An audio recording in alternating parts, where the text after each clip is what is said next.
Upang isulong ang pantay na karapatan para sa mga kababaihan, isang programa ang magkatuwang na isasagawa ng Presidential Communications Operations Office o PCOO at ng lungsod ng Quezon.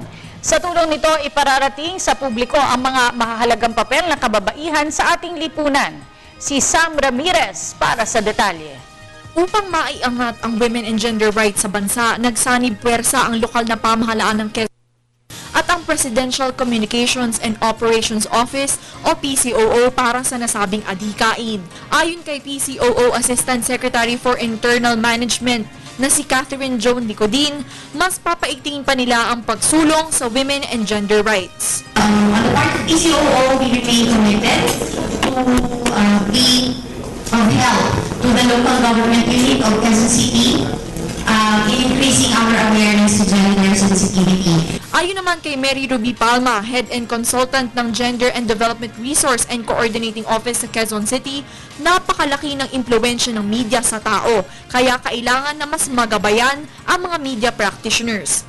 Ang media kit, yung gender fair media kit na ginawa ng Presidential Commission on Operations Office ay isa sa mga panuntunan or media guide na gagabay nga sa ating mga tao sa media at sa mga manonood na rin natin at mambabasa, hindi lang dun sa mga workers natin o nagtatrabaho sa media.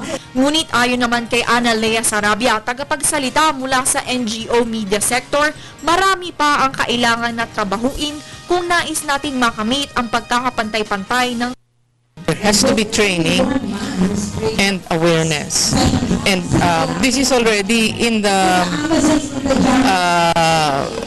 Magna Carta of Women, pero hindi pa yan sinusunod. Hanggang ngayon wala pa tayong nakikitang mga media networks na